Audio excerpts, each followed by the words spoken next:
A local resident of our community has been making an impact over the radio waves for quite some time. I'm of course talking about Mojo in the Morning, a beloved voice and influential figure in Michigan radio who was recently inducted into the Radio Hall of Fame, recognizing his decades-long impact on broadcasting. Known for his engaging style, quick wit, and dedication to the community, he has become a trusted and familiar presence on the airwaves across the state.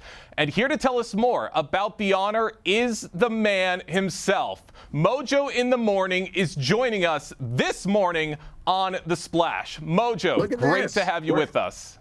Hey, this is great. How you doing, Jake? This is awesome, and an honor to be able to be one of the million here. It is an honor to be speaking with you, Mojo, and a big congratulations on your induction into the Radio Hall of Fame. Let's get started. What was your first reaction when you found out this incredible news?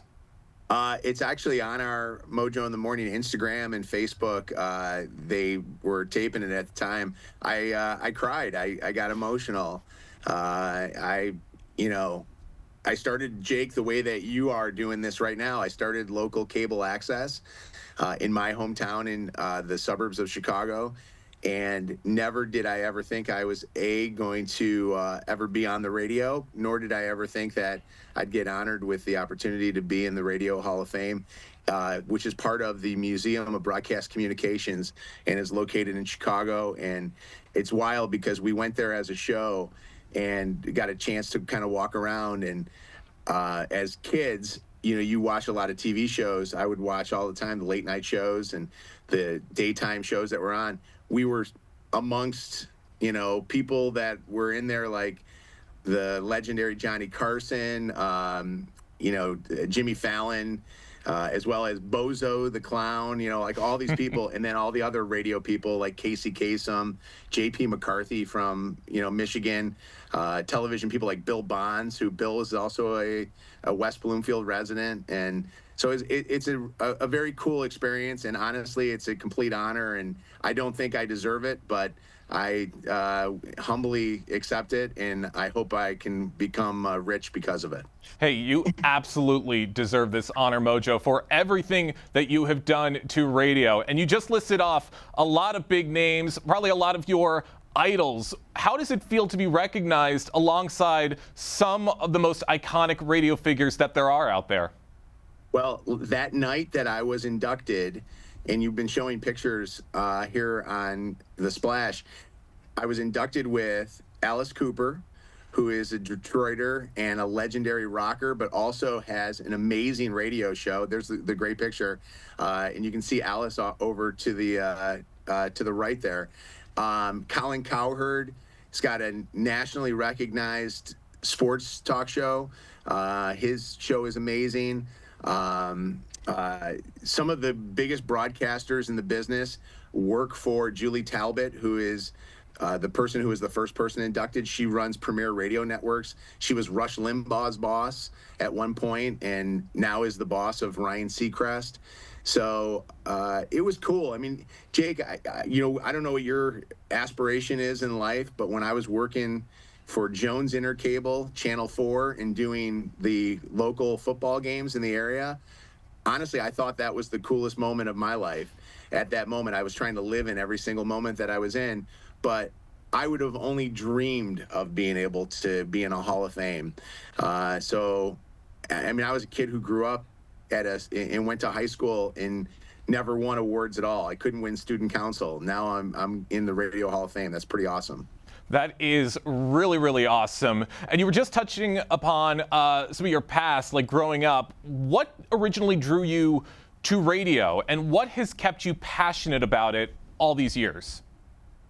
Well, I couldn't get a date otherwise. Honestly, I always say that radio draws the nerds, and then for some reason they have glow-ups once they get into radio or television.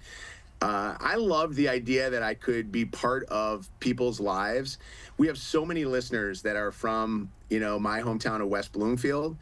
And to me, there is nothing better than getting the opportunity to make somebody's day even better than it already is going, or even better than that, if they're having the hardest day or the hardest part of their life at that moment, let them forget about it for the time that we can. So I like the idea that we go on the air, we crack the microphone. I actually am sitting in the studio here, and if they want to come in, they can come walk behind. But I got Shannon and Kev and Anna who are in the studio with me, and they are, here's Shannon. Say hi to Shannon. Hi, guys. Hello. I mean, Shannon, West Bloomfield. Say hi to West Bloomfield. All our Chaldeans and Hi, everybody. my Jewish friends and my neighbors. I like, just like you, I like that there are people that happen upon maybe this and go, oh my God, that's, Mojo and Shannon and everybody from the radio. That's what they look like. And now they maybe become a fan. So my hope is that you'll listen to us and then maybe give us another try the next day. And then sometimes maybe become like addicted to listening to the show. I always say that what you do is you bring informative information to the community, letting people know about great things that are happening in West Bloomfield, which is an incredible town. My wife and I have lived in West Bloomfield for almost 26 years. I think that what we do is we talk about all the communities that we're on, including Detroit, Grand Rapids, and Toledo, which is where we're based right now. Hey, all incredible work, and it is great to hear of how far you have come with your career. For those just joining us on the Splash Live, I'm talking with none other than Mojo in the Morning, a radio legend who was just inducted into the Radio Hall of Fame. Now, Mojo, you listed off a lot of the people that you were inducted alongside with, a lot of people who you grew up listening to.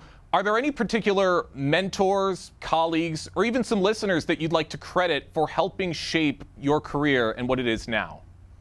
Yes, I would like to credit Kool-Aid Lady, Misfit Victor, Smoker Jackie. Honestly, I started listening to radio back when I was, 10 years old, I think, maybe even younger than that. And I talked about this in my speech. My mom passed away when I was young. Radio was my escape. I listened to the radio as a way to forget about the pain that her going through cancer, dealt on me as a kid.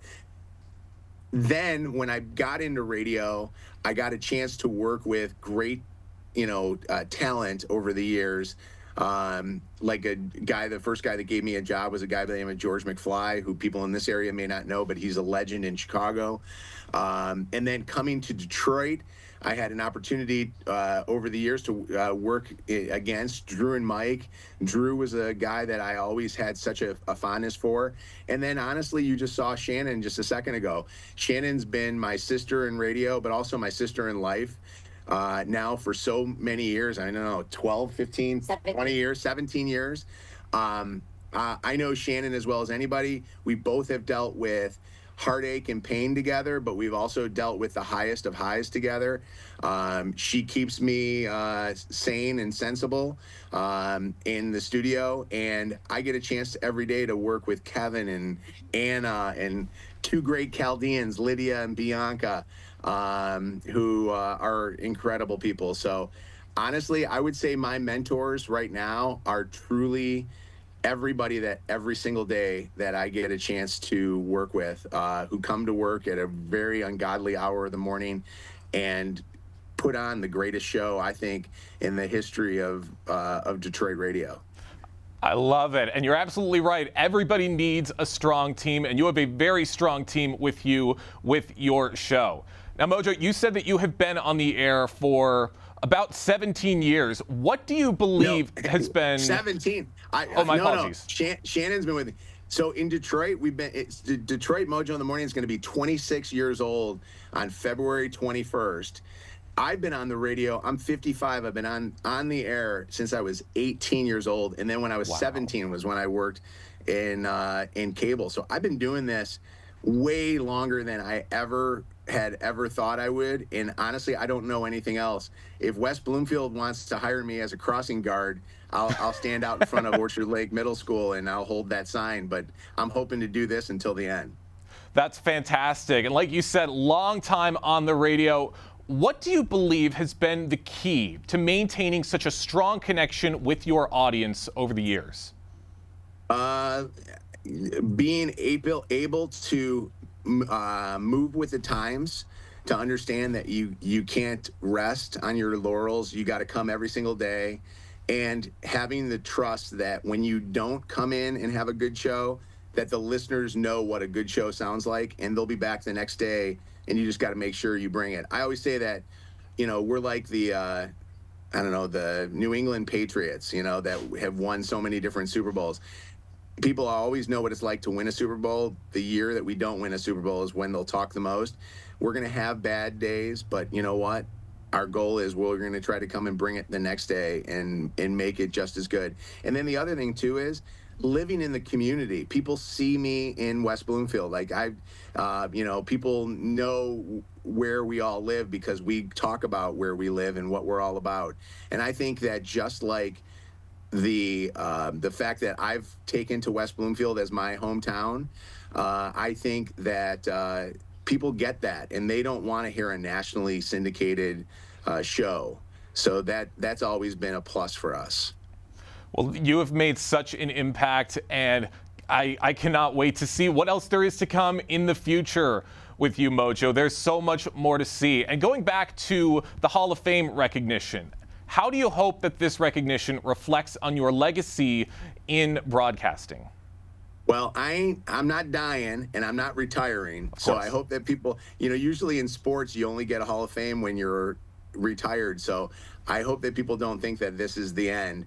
I still have many more years that I want to do this. And I think our show has many more years of doing great radio. But I hope that the legacy of what we all do and what I do personally is that people say there was humility in what they did, but damn, they were really good, and always came to work every single day trying to do the best job that they possibly could. And people look up to you every single day. Once again, Mojo in the Morning, joining us on The Splash this morning to talk about his recent induction into the Radio Hall of Fame. Now, Mojo, as somebody who's been in radio for quite a long time, a lot of people look up to you. A lot of people see you as a source of inspiration. What advice would you give to young broadcasters trying to make their mark, especially in today's fast-changing media environment? I would say don't ever give up. Accept every opportunity that comes your way. My first on-air job came because somebody called in sick 10 straight days in a row, and there wasn't anybody to fill in on the 10th day. So I was always there hoping that I would get the call to be the person that would go on the air. And I knew that the moment that I was put into the game, I was going to give it my all. So in life, no matter if it's radio or if it's becoming a teacher or a police officer or firefighter, whatever it might be, always be there, always show up, always be willing to take whatever job that they're willing to give, and then give it your all. And if you got talent, they'll see that.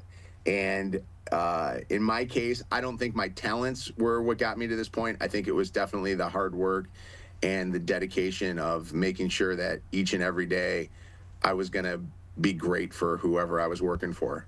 Hey, hard work and dedication means so much, and it's what everybody needs to get to where they want to go. Now, Mojo, radio has always been about connecting with people. What would you say has been the most rewarding part of that connection for you? Well, we are about to get into the holidays here right now, and our Mojo in the Morning Breaking and Entering Christmas Wish program, which year after year, we've always made sure that we had at least a resident from West Bloomfield. We get help through the West Bloomfield PD and the West Bloomfield Fire Department, where they'll help us nominate some families. But that is one of those things where I want to plug this, because and I know West Bloomfield's always thought of as an affluent area, but there's not nobody understands that there's people struggling in a town like West Bloomfield. And now with everything, being the way that it is in our country, there are even more people struggling. I want people to go, our West Bloomfield residents, go to mojoswish.org and send us a letter that we can grant a wish for you so that every kid, every family can have a holiday, whether you're going through illness or you're going through financial hardship. Don't be proud, put that aside and tell us what's going on. That, I think, has been a great legacy. We started this 501c3 after just literally dipping into our own personal pockets and granting wishes using like as little as $1,000 to spread amongst a number of different people. And now we've almost raised $1 million over the years to break break into people's homes, so to speak. This is what we do. We go on the air, surprise people early in the morning, and then say, hey, can we break in and bring Christmas to you? Because nobody ever breaks into somebody's home and leaves things. They always take things. And then we set up the tree and the gifts and all that stuff. That's such a great legacy. That's always incredible. So I'm very, very proud of that as a lasting legacy that will forever be part of the history of the Mojo in the Morning Show. I love it. I love hearing about all the work that you're doing to give back to the community. That's so great to hear, Mojo, and we appreciate everything that you do. I'd love to keep talking with you, but I got one more question before we wrap things up. Now that you've achieved this milestone, what's next for you, either personally or professionally? What's next? I'm going to Red Coat for a burger. No. Honestly, what's next is to wrap this year up strong and to come back and continue to just keep doing great radio. I'm hoping that the Lions win a Super Bowl, Pistons win a NBA championship, the Tigers win the World Series, and the Red Wings win a Stanley Cup. Honestly, nothing is ever different than from getting the award to not getting the award. It's the same thing. I drive Orchard Lake Road every single day to and from, and I know when the construction's going on and when there's no construction. So I don't know. Maybe I'll run for West Bloomfield supervisor or something like that. I don't know. I actually have had people ask me if I would ever get into politics. And the problem is, I got too much of a bad past. There's no way that anybody would ever allow that. I mean, I'd vote for you. I think you do so much greatness around the community and across the radio airwaves. I cannot wait to see what's to come. Mojo, thank you so much for joining us here on the program today. Thank you. I appreciate it. And thank you to what you do, because honestly, when there's nothing on television and I'm looking for something, I watch The Splash.